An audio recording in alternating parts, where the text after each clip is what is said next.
Selamun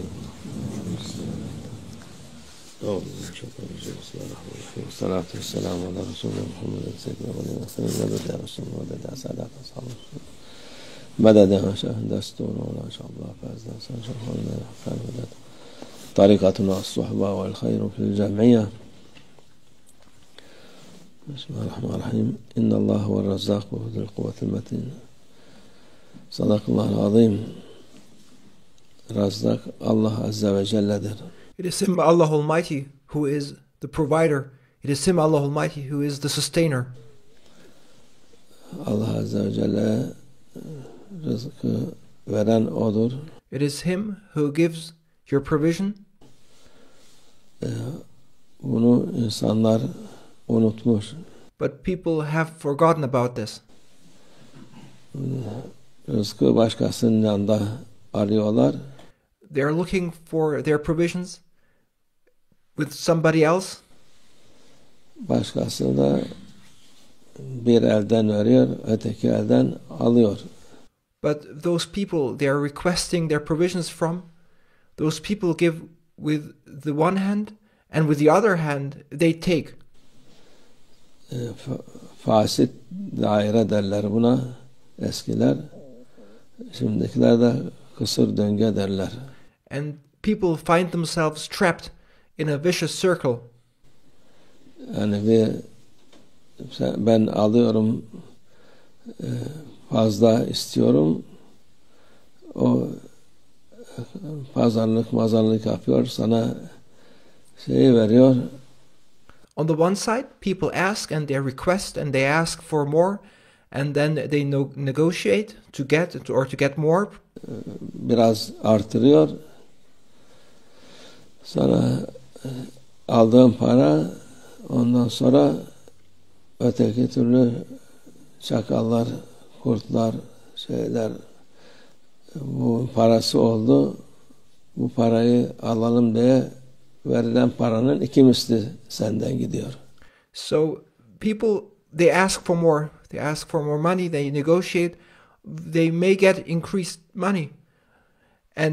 But then what happens is that on the one side they've managed to get more, but then on the other side the wolves, the jackals, they look at that person and see, now that person has more money, let's take from that person money. So they take back double what he got. Gene aynı şekilde gene bana para verirse yetmiyor para.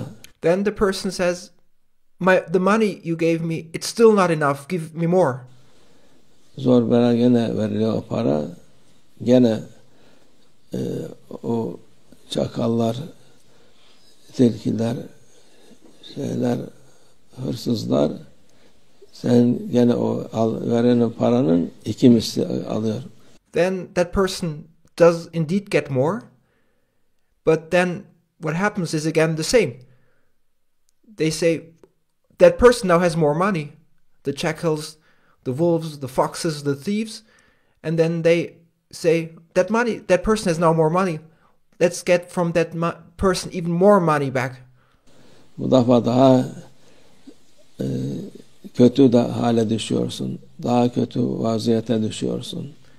And thus that person who requests and asks for more money ends up in a vicious circle, and his circumstance deteriorates more and more. As he wants and gets more, he's taking away more than he actually gets.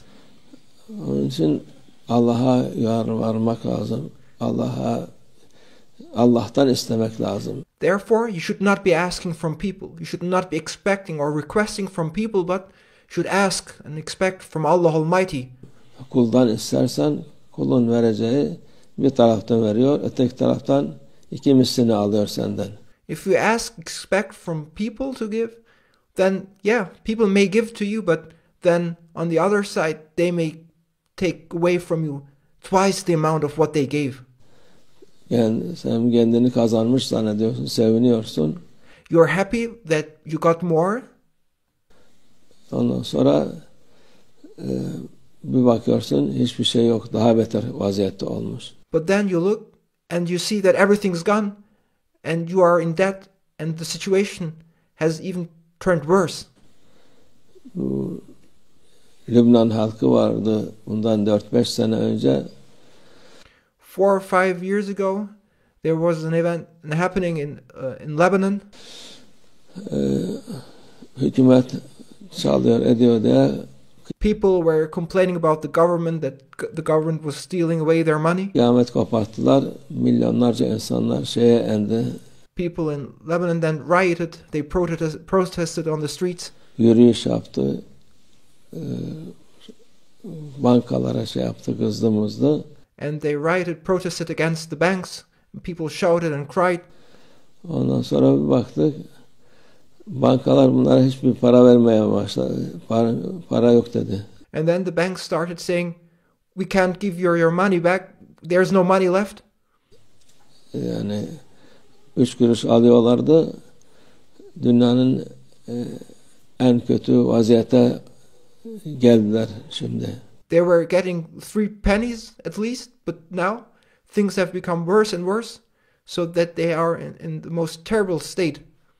Yani o zamanda her zaman Allah'tan isteyin ki, Therefore, always ask and expect and request from Allah Almighty. Allah kaldırır bu pahalılığı, fakirliği, rızık veren Allah'tır. It is Him, Allah Almighty, who will and can change the situation, who can take away the expensiveness, who can take away the poverty. It is Him, Allah Almighty, who gives provision. Kuldan istersen dediğimiz gibi bir taraftan veriliyor, öteki taraftan uçuyor. However, if you ask from people, request from people, then you are getting from the one hand, from the one side, and from the other side, it is flying away and disappearing. Bir taraftan gidiyor, işte dönüyor, aynı şey, yani o kısır döngü dediği budur, fasit daire demek budur. And you find yourself trapped in a vicious circle where you cannot progress, but move round and round in a circle which you cannot escape. Yani başka çıkış yok. Sen insanların biraz akıllı olması lazım insanlara. There is no other escape except expecting from Allah Almighty. If you have a mind, if you are intelligent, then you must believe in Allah Almighty. Akıllı insan Allah'a inanan insandır. A clever person is someone who believes in Allah Almighty. Rızkı veren Allah diye ona yönelen, ondan isteyendir. A clever person knows that it is Him, Allah Almighty, who gives provision, and a clever person is somebody who then turns towards his Lord Allah Almighty and asks from Him. Ondan isteyelim, Allah rızkımızı versin. May we ask from Allah Almighty, may we ask Him, Allah Almighty, to give our provision. Kimseye muhtaç etmesin. May Allah Almighty make us not depend on anyone else except Him. Bu insanların eline oyuncak etmesin bizi. May Allah Almighty protect us from becoming the toys in the hands of those people. Allah muhafaza etsin insanları. May Allah Almighty protect people. İmanla olan insan rızkını Allah verir. Those who have faith know that it is Him, Allah Almighty, who gives them their provision. Bereket verir. Berekettir mühim olan. And those who believe in Allah Almighty will be bestowed upon their provision plus the blessings and the abundance of that provision. Bereketi senden hırsızlar, yüzsüzler, çakallar, tilkiler alamaz. That barakah, that blessing cannot be taken away and cannot be stolen by those thieves. Malını alar şeyini ama bereket olunca, bereket isteyince bereketini alamaz. Thieves may steal your property, but in your possession, but thieves cannot steal the barakah, the blessing by Allah Almighty. Allah yardım etsin insanlara. May Allah Almighty help people. Allah akıl fikir versin hepimize. And may Allah Almighty give us all a clear understanding and thinking and reasoning to think and understand. İnşallah. Ve Allah tevfik. El Fatiha.